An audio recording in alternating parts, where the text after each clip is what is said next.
Okay, thank you very much for all coming in, and I want to thank Ms. Petralia and Ms. Wagner for inviting me here. It's really a pleasure, and I enjoy getting out and speaking to you folks or anybody in libraries or social gatherings and talking about Mr. Henry David Thoreau and the Transcendentalist movement.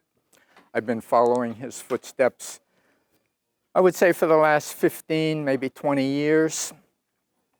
But before that, I was sitting in your place, but I was not in the immediate Massachusetts area. I was up in Vermont, where I lived.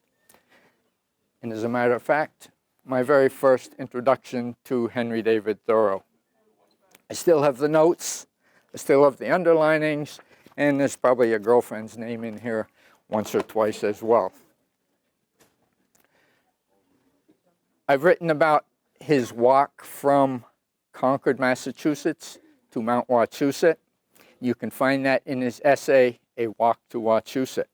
That was my first introduction where I really started focusing in on him after all the years after high school and college. We're right here in the area, and I figured, how did he do that? And then the research began.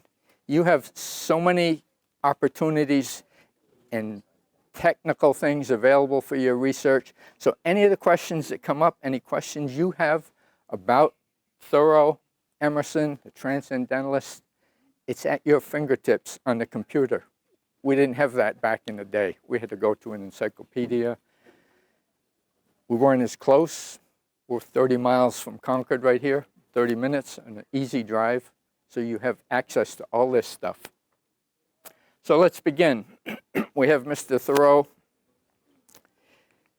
Most people, when they hear of him, and you ask them, well, what do you know about Mr. Thoreau?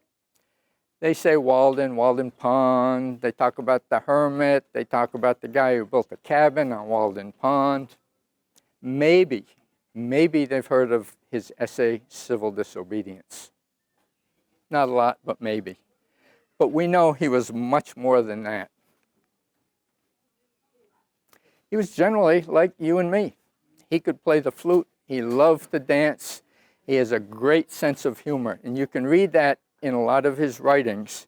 You can experience that sense of humor. You can see where he's joking with the audience, joking with his readers, just like you and I. He was born in Concord. He lived most of his life in Concord. He traveled outside occasionally. He had invitations to travel to Europe, but he never took them. He said, I have traveled a lot in Concord. And that's where he stayed, and that's where he made his mark. I should also add, in addition to these things, like you and I, he had a girlfriend at one point, Ellen Sewell. He proposed to her as he got along in the years. Her father didn't think he was quite the right fit, and he said, nope, this is not going to work. And that was the end of that. His brother John also proposed to this young lady. Nope, not going to work. And that was the end of that. So, as I said before, very much like you and I as he was growing up.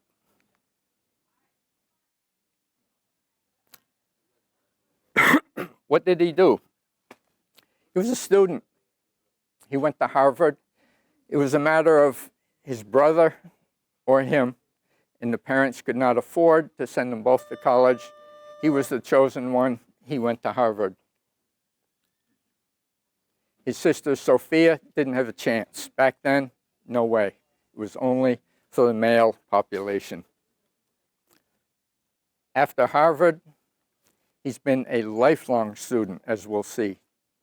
In all his endeavors, he's trying to learn more and more about the world he lives in, and it continues through to this day, teaching us about the world that we live in.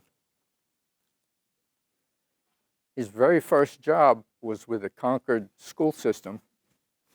It lasted about 2 weeks, and then he quit. And he quit because the Concord school system insisted that misbehaved children should be beaten with a stick. He said, nope. They came, they visited, he beat one kid and quit. That was it. No more teaching for him. He and his brother later started a school of their own in Concord, which they would take the children out on trips, field trips. So, what do you got?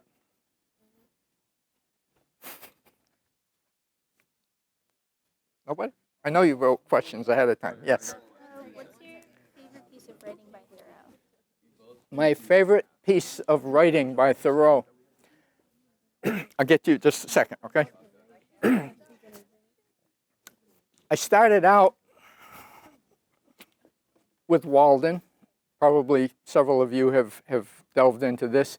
This is difficult. It's not an easy book. But over the years, the one that I've been really impressed with, maybe because I've done the research, is his journal.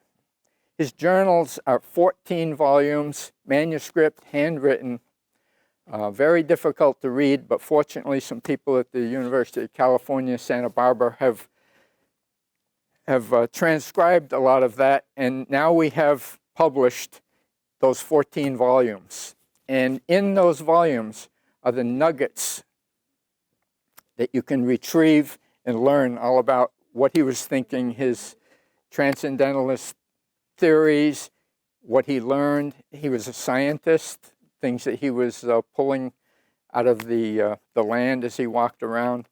So I would say the journals is probably my favorite. I haven't read them all, but I pick and choose what I want when I need to during the research. Yes? You believe that his brother's death, led to his isolation on Walden Pond? I don't think it led to him going to Walden Pond necessarily, but when he was there, one of the main objectives that he had was to write the book. Not Walden, but a trip on the Merrimack and the Concord Rivers. That was the book that he wrote while he was there. It certainly did depress him a lot when his brother passed away.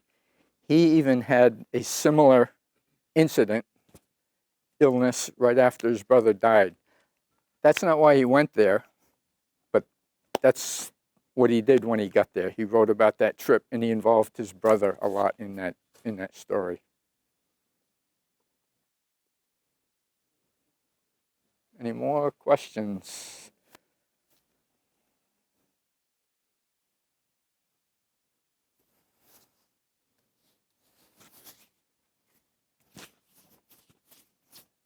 I know you got questions.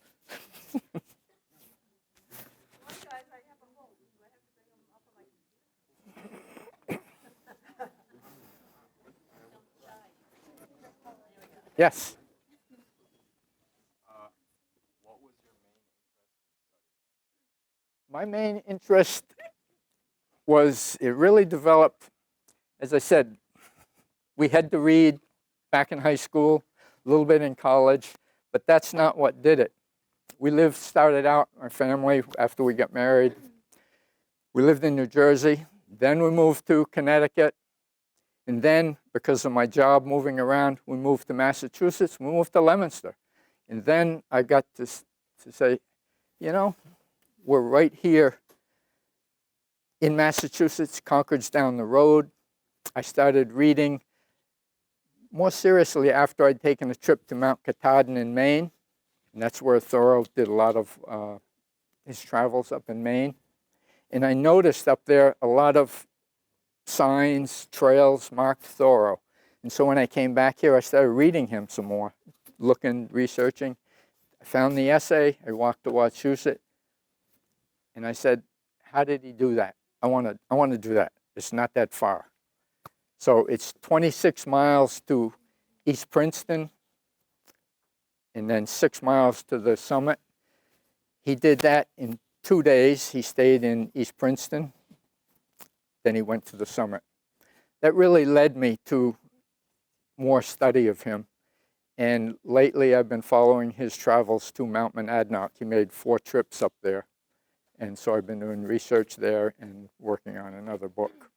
So for me, I like to follow where he walked. And you can find exactly where he stood. You know exactly what he was seeing and talking about in his writings. And that's really, really very special. And you think back over all the years, and here I am standing right where he stood. It's also interesting when you go to the library, you go to the Harvard Library and you can find documents. Go to the Concord Free Public Library. They have some of his original surveys. And you say, I'm holding in my hand the survey that he made in his own handwriting. It's very special to have those documents at hand. And so that's how I got started, trying to follow his footsteps and go where he went, see the things he saw. Do you strictly follow the beliefs of Thoreau? Do I follow his beliefs? Strictly follow them? Strictly? I wouldn't say strictly. The thing that I'm closest to with him would be getting out into nature and walking and enjoying the woods, the forest, and understanding what's there. So when you go to the woods and you walk up the mountains, are you just making a mad dash to the summit, which most of us do, or are you slowing down and looking at the mushrooms that may be on the side of the trail, the trees? Are you listening to the wind, listening to the rain as it may fall from the trees? That's the kind of experience that I follow according to him. Some people say, well, did he eat meat? No, I can't prove. Did he or didn't he? He probably did at times. Was he a strict vegetarian? Maybe a little bit, maybe not. I can't say that he was. He did not go to formal church services. I do. But I think he believed in some type of higher order. You can read that in his writings. So I don't follow him exactly, but I certainly support his basic principles. So would you consider yourself a transcendentalist? No, that transcendentalism is a very difficult concept to define. But I think more and more as I experience nature and get out into the world, I can see what they were after. I can understand what they were doing. They were trying to open up the world and bring people and nature all together so that every person is important, every bird is important, every animal is important, the landscape is important.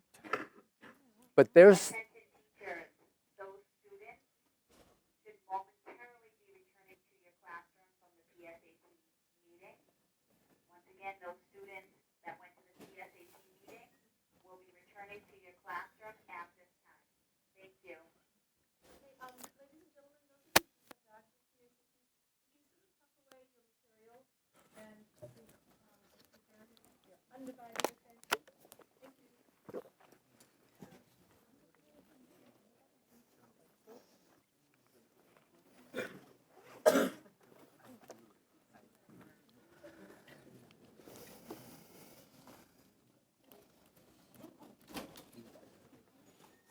okay.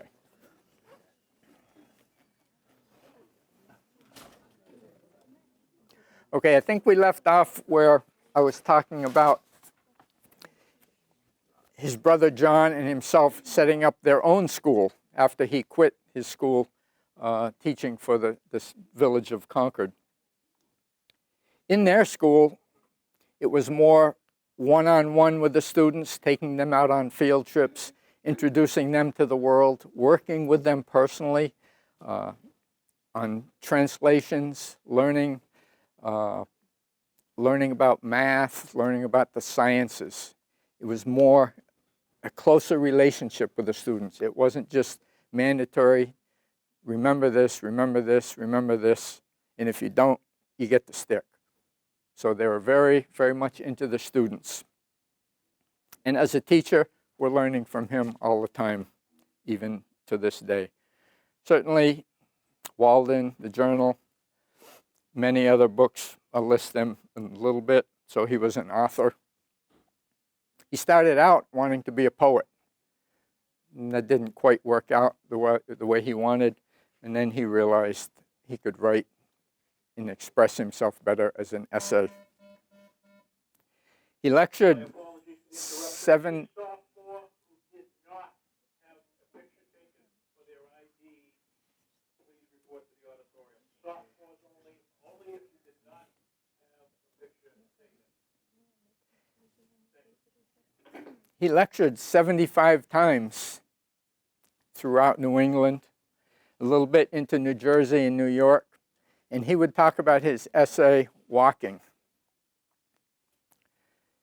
Here in Massachusetts, he did come to Fitchburg. He came to Fitchburg and lectured at the Athenaeum. And the way he got to Fitchburg was by the train.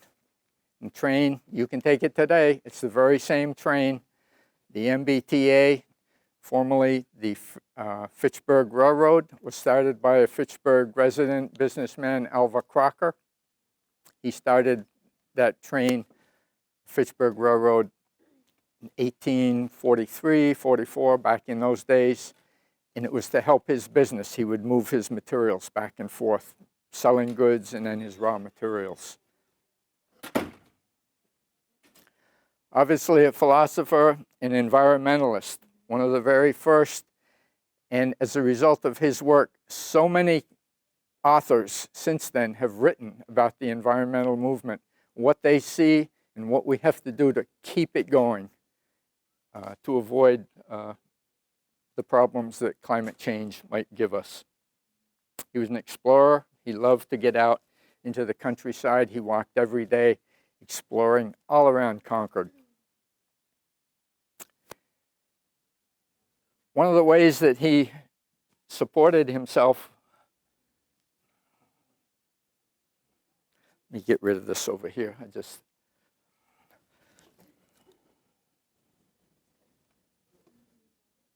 There we go. One of the ways he supported himself as he was growing up was as a surveyor. If you go to the Concord Free Public Library today, you can get all of his surveys. You can do it online. They're all available online. He was an excellent surveyor. Anybody in Concord who needed woodlots or property surveyed, they would come to him. He was excellent at it. He learned it himself. But it created a conflict for him relative to the transcendentalist thoughts that he had. Because every time he surveyed a woodlot and told somebody all the property, okay, this is your woodlot, all these trees are in there, what would then happen to it? It get cut down, which is destroying the environment that he so loved. So that's a conflict which we're going to see continually. We see it even today with all the technology that we have. How does that technology interact with nature? Pencil maker, the Thoreau family business, his father John started it. They were pencil makers. Henry was a scientist and an inventor. He invented a new way to put the lead together so that it would create a smoother writing surface. They rivaled some of the excellent pencils that were made and imported from Europe. So John Thoreau and family, excellent pencil makers. Why didn't Thoreau stay in that business? He said, I did it once, I don't have to do it again. I want to go out and get into nature. So he helped it to get going and to thrive, but he wasn't going to stay there and work as a pencil maker. The whole family and the Transcendentalists, abolitionists, every one of them. The Thoreau family, especially his mother, they would harbor runaway slaves They would keep them, feed them, give them shelter, and find a way for them to get on a train, get on a carriage, and head north into Canada where they could become free. As a scientist, he was one of the best botanists around. Every time he could see flowers, plants, trees, he would document it in his journal. And that record, I'll talk about further down, that record stands today and is used by scientists working on climate change. He did a Concord River survey for the farmers of the area whose fields were getting flooded out by the dams when they let the water go. That was an important work that he did. Monadnock was his classroom. He loved going to Monadnock. He went 4 times, the last 2 times in 1858 and then in 1860. He studied the plant life. He studied the rocks, the geology. He was trying to learn what caused this mountain. And the same causes for that mountain, Mount Watatic, Mount Wachusett, Mount Monadnock here in New Hampshire. Also, there's a Monadnock up in upstate Vermont. Several Monadnocks, and they were caused because of the rock surface being so hard that when the ice flows came, it washed away all the soils, but the mountains stood firm. And those are the ones we have right here at our disposal to hike and enjoy. During this time, scientific works were just coming to fruition. There were not a lot of experts he could go see.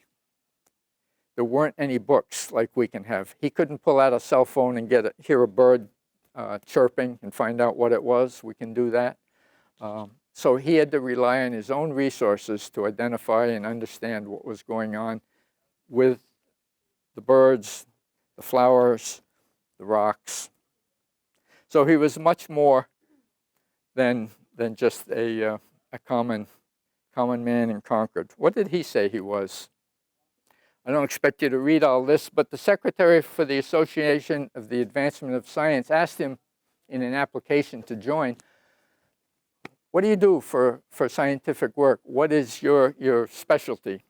And he said, inasmuch as they do not believe in a science which deals with a higher law, I should have told them at once that I was a transcendentalist. And that would have been the shortest way of telling them that they would not understand my explanations. So he knew what he did, but transcendentalism was not well understood by a lot of people. They didn't think that there was a higher law involved, a God or whatever higher order one might believe in. That's his own definition right there. As I said, the surveys, the technology conflict for him in woodlot surveying. Now, once he defined the boundaries, they would surely be cut down for firewood, clearing for pastures, for sheep or cattle. This particular survey is important to me because when I was doing my research for the walk to Wachusett, I couldn't figure out how he got from Concord down to Route 117. And that would be to Stowe. I came upon this particular survey. It's the first one in that series that's at the library in Concord. Coming down from Concord, at the time he traveled, there was no bridge over the river. And I noticed way out here, old road to Stowe. And that was a key that told me there once was an old road out there. It's now been abandoned, but you can find your way through it, and certainly it was viable in his day. So that led me on to further define his route when he went from Concord out to Mount Wachusett. I claim that his surveys, such as this, are really works of art. They're very special. He's just got more than angles, north-south, directions. He's got little pictures in there. He's got drawings, names of people who lived on the properties. This one here is the dam. Got the water flowing over the dam. Very special. If you want to take a look, just go to the Concord Free Public Library special collections on the internet. Some of the works that he wrote, Civil Disobedience in Walden.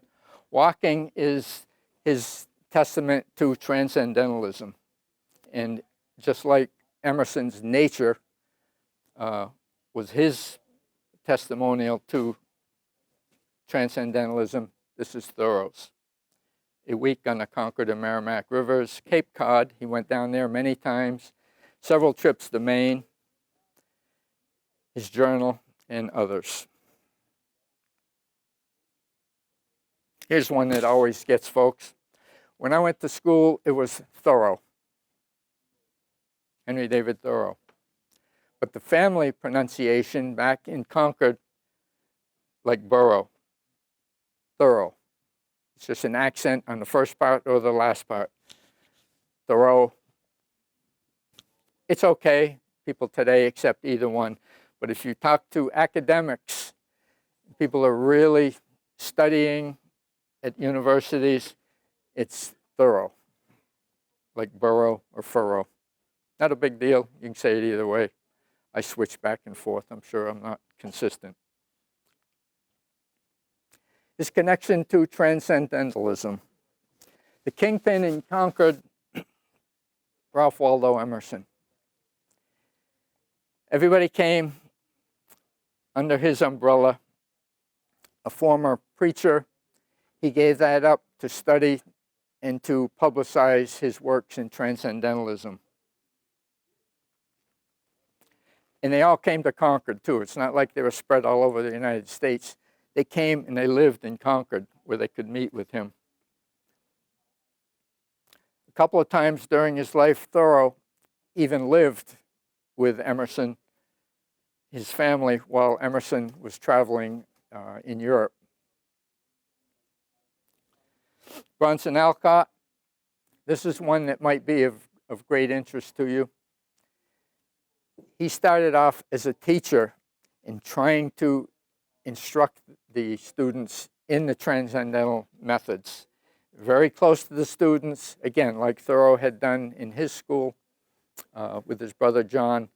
They tried to really get close to the students one-on-one, give them field trips, and teach them about life and how to use their minds, use their conscience to react to things that they were finding in the world. Margaret Fuller, the great feminist, one of the leading transcendentalists of this time. She edited a magazine called The Dial, and that came under his stewardship, Emerson. Unfortunately, coming back from a trip to Italy with her husband, the ship ran into a storm. They were shipwrecked down off the coast of Long Island, and they all perished. Emerson immediately sent Thoreau down to the shoreline to see if he could salvage anything that might wash up on the shore, any of her writings, any personal belongings. Unfortunately, there was nothing to be found.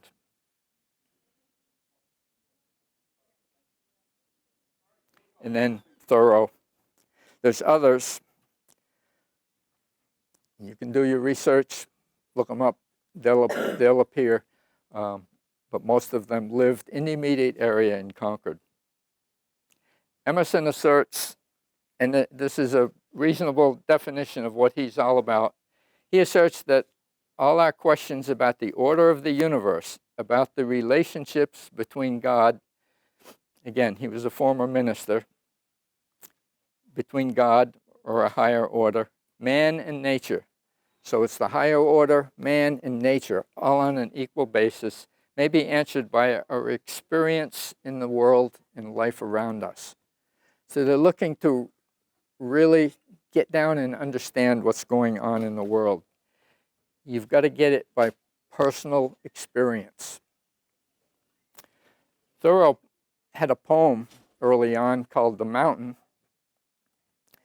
He sent it to Margaret Fuller to be published in the Dial, and she turned him down. And the reason she turned him down, I've got the quote later in the presentation, the reason she turned him down was because, she said, Henry, you have no experience on the mountain. You've got to go to the mountain and learn about the mountain first. Then you can write about the mountain. For me, here's what it's like. This was just taken a couple days ago on the Wapak Trail up near Mount Watatic.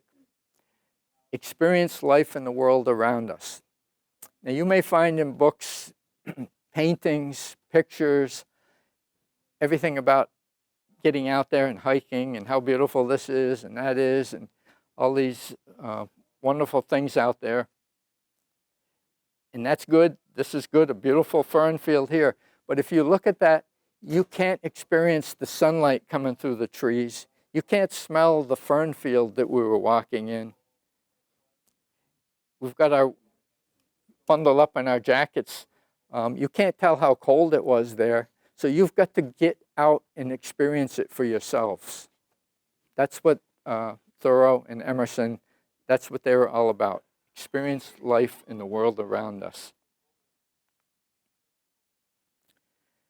Emerson's book, Nature, one of the earliest statements of Transcendentalism, the invariable mark of wisdom is to see the miraculous in the common.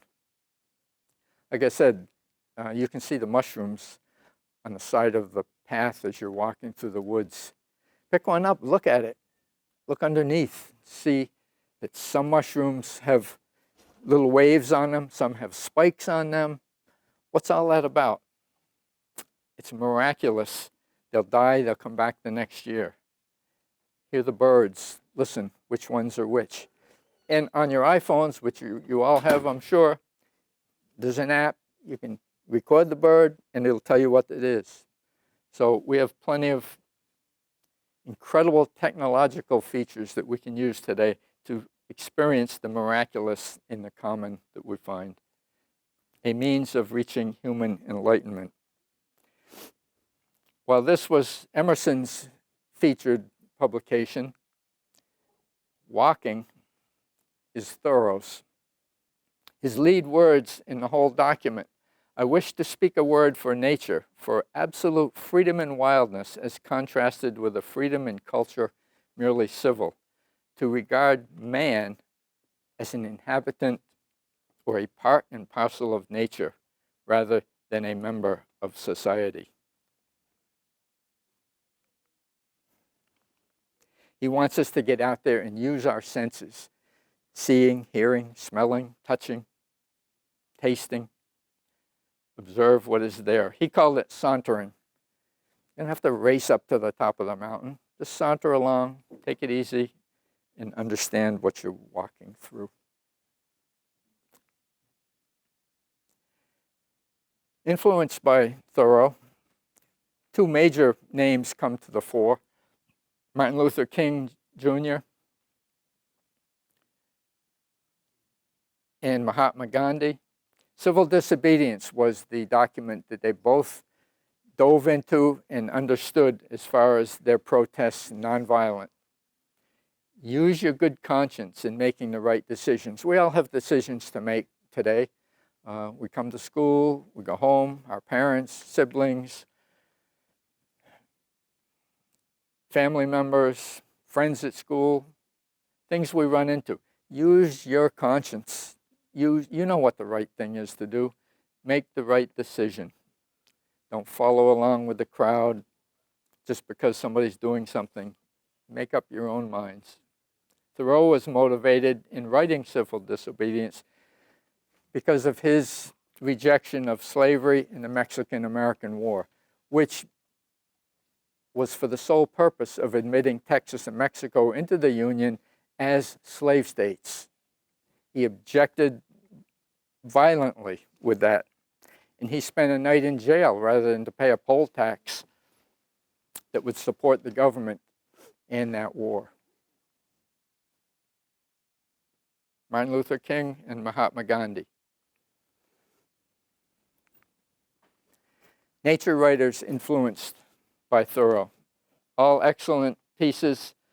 Leopold, Annie Dillard, Henry Beston, John Muir from out west, Edward Abbey. Edward Abbey was one of the first to talk about the technical conflicts.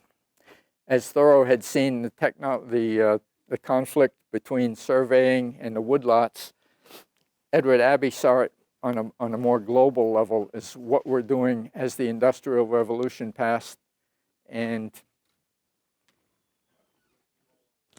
he saw the great conflicts with the world of nature.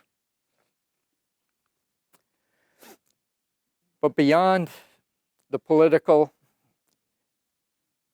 many people just dive into Thoreau for the pleasure of it. They understand what he's doing. They like his readings. Artists. N.C. Wyeth from Pennsylvania, a painter and an illustrator. He illustrated Men of Concord, among other publications as well. He really took into Thoreau, trying to follow along with what he was doing. And there are eight, maybe there's 10 panels that he painted of Thoreau in the Concord book, Men of Concord.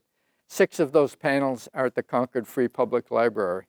So when you finish with the surveys, go upstairs and check out the paintings that are, they're big panels, probably as big as this screen right here.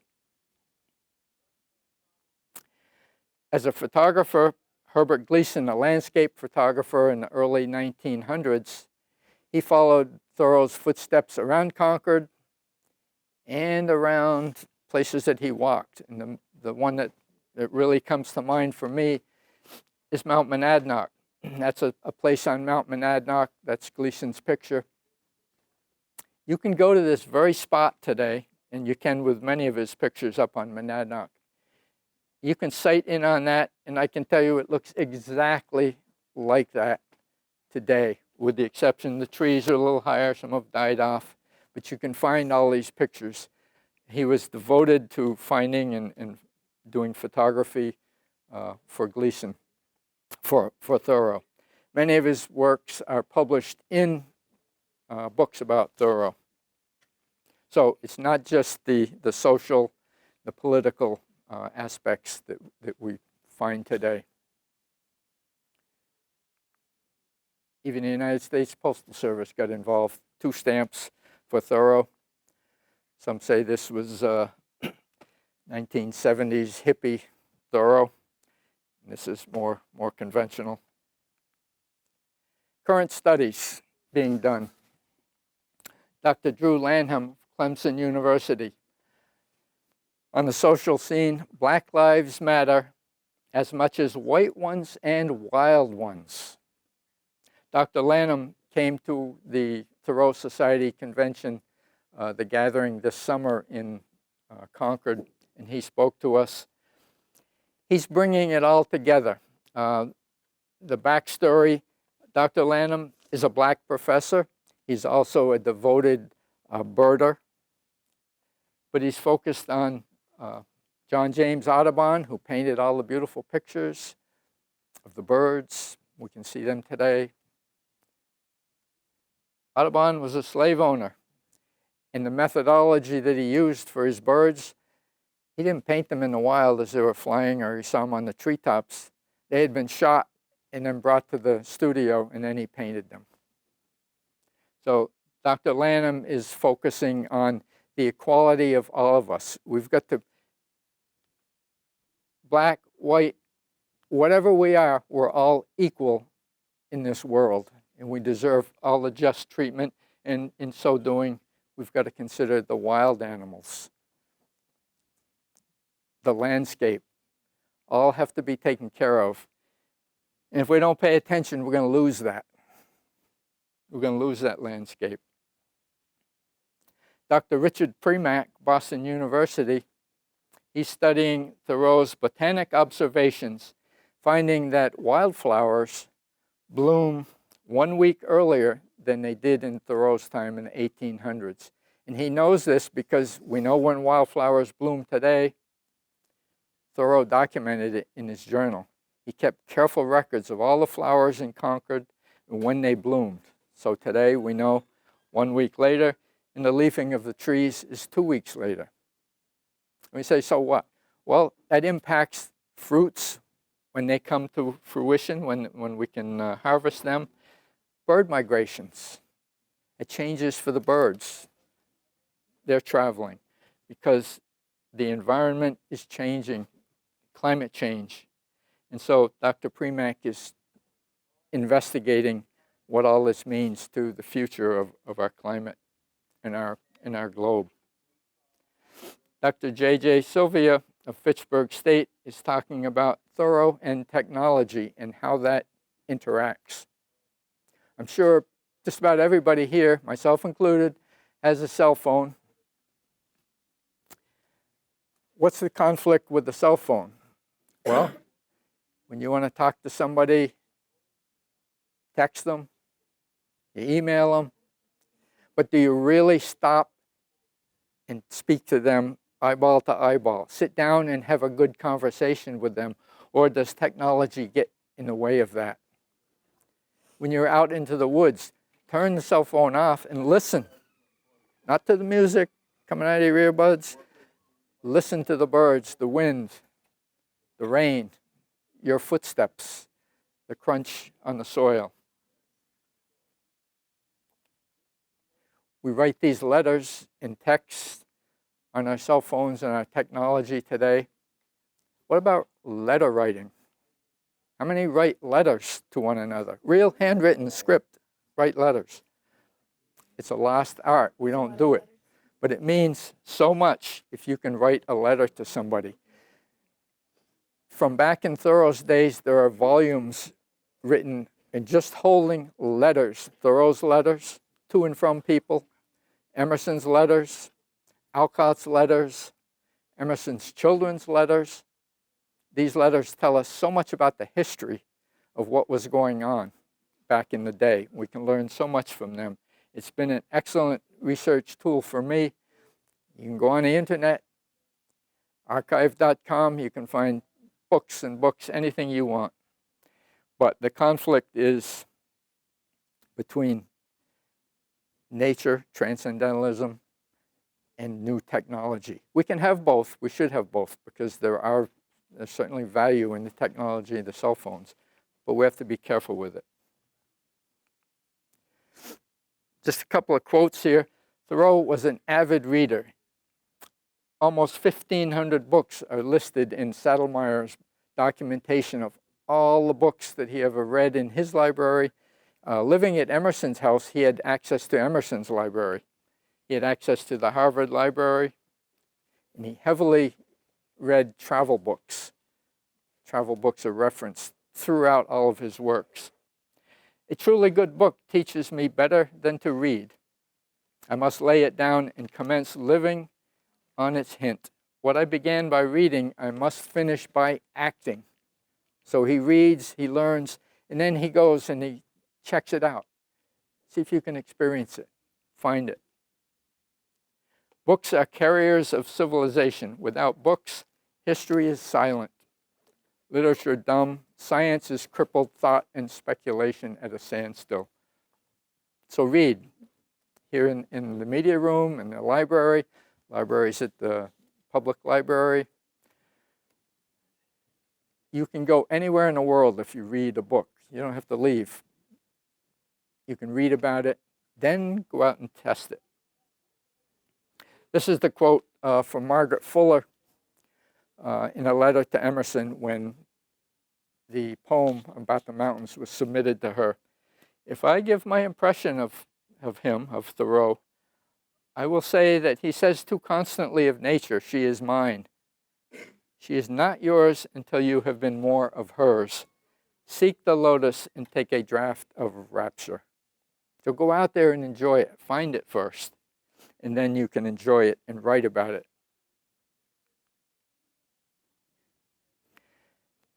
To show you how big this influence is for Thoreau in the world today, the Henry David Thoreau Society is the largest author-based society in the world. You have Emerson Society, Hemingway Society, Kipling, Charles Dickens. All these famous authors have their groupings of people who study them. Henry David Thoreau Society, based in Concord, the largest in the world. And they have student memberships as well. So anybody that wants to join, sign up. Over 1,100 members from over 20 countries, the Penobscot Nation in all 50 states. I think the most important thing here is, yes, we're getting around the world, but the Penobscot Nation. Thoreau had an affinity for Native Americans. He wanted to learn about them, learn their language, see how they made arrowheads, see how they made their boats they traveled in. He wanted to learn everything he can. He had an Indian notebook. On the board of directors for the society is a member of the Penobscot Nation. And preserving their language, their culture, so important. Everybody's important in this game. They meet in Concord annually. It's a week-long celebration of speakers, trips, and entertainment. Around the world, there's hundreds of replica Thoreau cabins. Vermont, well, starting Concord Museum has one, Walden Pond has one, Newport, Vermont, West Rupert, Vermont, New York, South Carolina, Pennsylvania, Wyoming, Russia, South Korea has a model of a replica hut. Around the world, Iceland Conference this past May, a symposium of speakers, Thoreau fans and people. France has had 2 symposiums, 2017, the Gothenburg, Sweden Symposium, 2018, and there is a Thoreau Society of Japan. So his arms reach all around the world, thousands of people. We are so lucky because we're only half hour or so from Concord, and that's where it's happening. In addition to the North Bridge, the Revolutionary War, all important. That's in Concord too. But at Concord, relative to Thoreau and the Transcendentalist, Walden Pond, the Visitor Center and Gift Shop, the Concord Free Public Library, the Concord Museum, excellent exhibits on Thoreau and history of the Revolution. Sleepy Hollow Cemetery, where everyone is buried, up on Author's Ridge. You can visit the R.W. Emerson home, the Thoreau Farm birthplace, the Alcott home. Fruitlands, just down the road in Harvard. And of course the mountains, Wachusett and Monadnock in particular. But if you want to get further, go out to Greylock, he climbed that one. Go to Mount Katahdin, go to Mount Washington. He went up into northern New Hampshire as well. The Fitchburg Railroad, as I mentioned, started by Fitchburg's Alva Crocker. Ride the commuter train. That's the one, Fitchburg Railroad, years and years ago, that Thoreau used. How many of you have hiked Wachusett? Okay, a good deal. Probably even more of you have boarded or skied up there as well. Do you know what trails you went up when you hiked it? Anybody know? Yes. Echo Lake, okay. Any others? That's pretty close to what I'm talking about here. Balance Rock, okay. Any others? The Echo Lake Trail is over near Mountain House Trail, which is the trail that I project that he did go up as he came from Concord into East Princeton, Sterling, and on up. So the Mountain House Trail is the one you want to take. Follow that right up. That's the way he went. Monadnock, how about Monadnock hikers? There you go. Good, good. Okay. He had several routes going up Mount Monadnock. He camped there twice. He had 2 campsites on Monadnock. The Visitor Center will tell you one. The other 2 you'll have to find on yourself, on your own. Okay, let's go to Fruitlands. Bronson Alcott founded Fruitlands. Louisa May Alcott, his daughter, was a young girl there. She wrote Little Women when they moved back to Concord. Anybody know Joseph Palmer? Joseph Palmer was a farmer from No Town. He lived right here in Leominster. He joined the Fruitlands, and what he offered them was the knowledge of being a farmer. They did not survive, but Joseph Palmer co-founded another commune, Leominster and Harvard Benevolent Association. Joseph Palmer is buried in North Leominster. He's a guy with a long beard. He was thrown in jail for over a year. Sorry for the interruption. Would any junior that did not have a picture taken, please report to the auditorium at this time. Any junior that did not have a picture taken, please report to the auditorium at this time. He was thrown in jail for over a year because he wouldn't cut his beard. So, Joseph Palmer, Leominsterite. Sleepy Hollow Cemetery, the Thoreau family. Louisa May Alcott is here, along with the rest of her family, and the Emerson family. Ralph Waldo Emerson has a very unique headstone, this big quartz-type rock, and that's all up on Sleepy Hollow, right almost in the center of Concord. Walden Pond, the Thoreau cabin site, has been defined. They know exactly where he built it. And that's his survey of Walden Pond.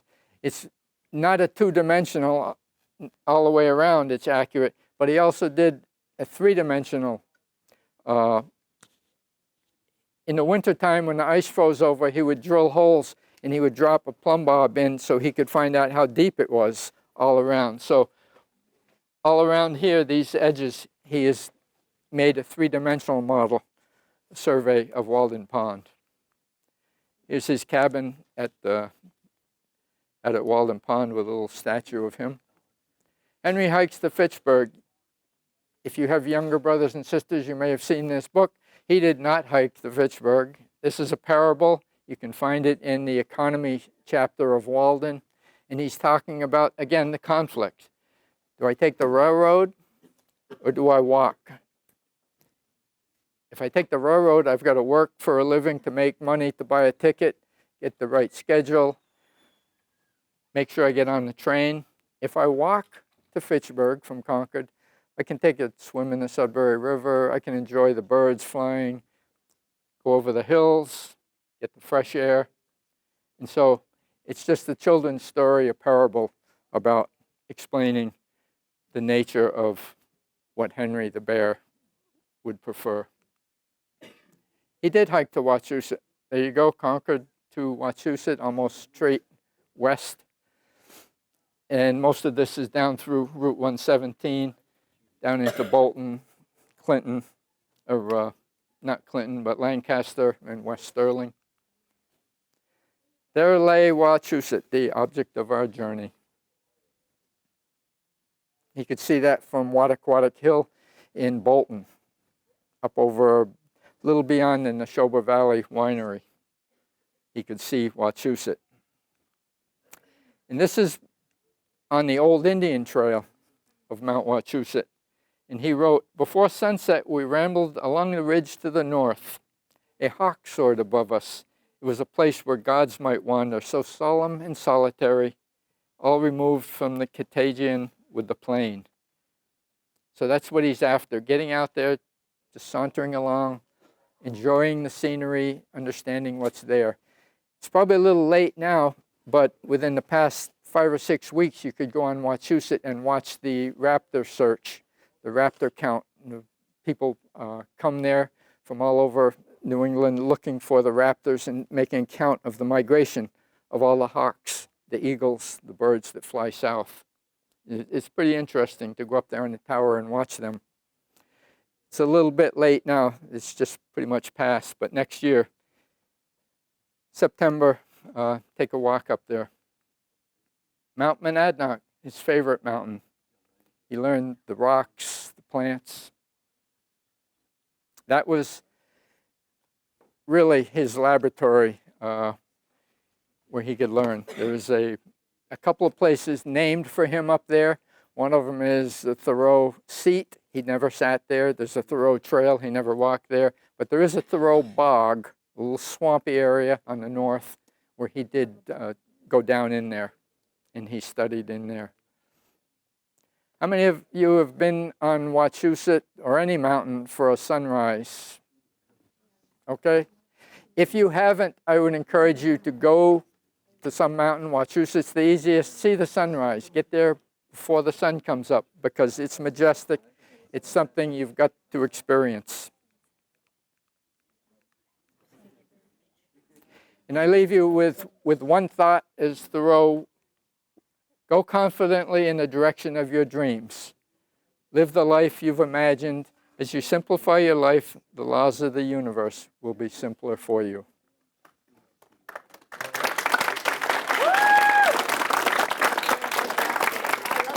Questions? Any more questions? Guys, you had some excellent questions. Please don't be shy about asking them.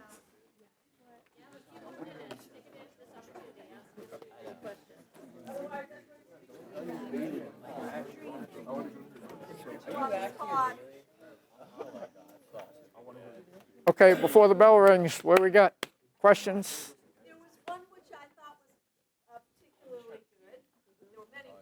One of them was if you had a chance to sit down with HTT and have dinner with him, how long would your dinner be and what would you talk about? What would be the thing you would want to talk about? Oh, what would I talk about? How long would we talk?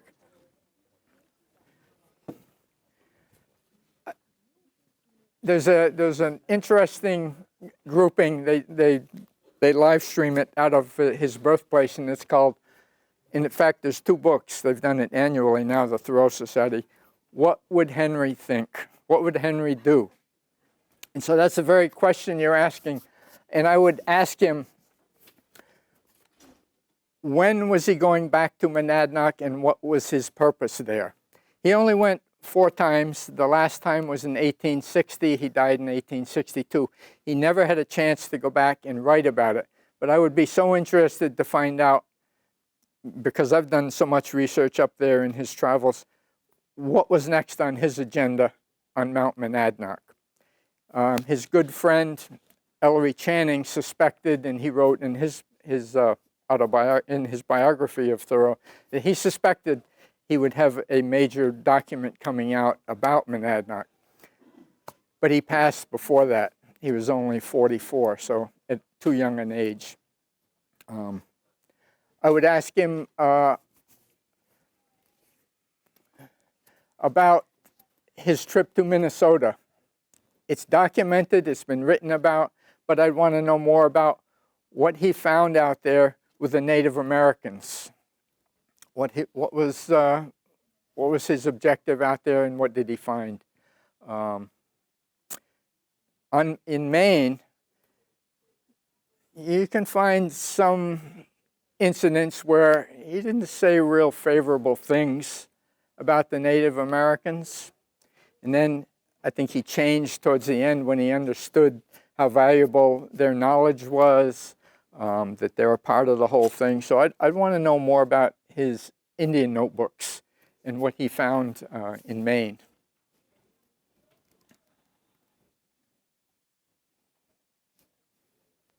Yes? If you could live with Emerson and Thoreau and nature, do you guys think you would get along with them well? Would we get along? Yeah. Oh, I think so. I think so. We'd head up Monadnock. We'd head up Wachusett. Yeah, we'd have good things to talk about. And in talking about nature out there, I'm sure we would learn about their thoughts and maybe get a better definition of what they're thinking about transcendentalism. They wouldn't necessarily say, here's my definition of transcendentalism. But I think we would absorb that, we would understand it indirectly as we walked with them and talked with them to find out what they meant by that. Another thing that I think we'd like to learn a little more about is in his civil disobedience essay. I'd like to know more about what he meant when we should be making decisions on our own to our own conscience. The things that Martin Luther King and Mahatma Gandhi took, I'd like to know a little bit more about that. That's not necessarily my specialty, but I'd like him to tell me more about it.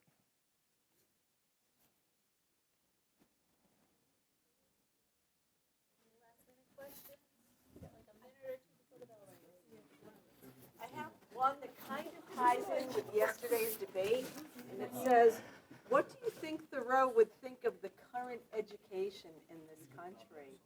Many of you went to the debate yesterday. Ooh, what would he think?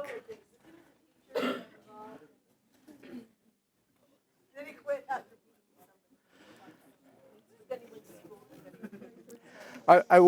I would definitely think that he would be very impressed. Again, you got to be careful, but he would be very impressed with the technology we have and the availability to, at a moment's notice, in the computer, your iPhones, your cell phones, to do the research.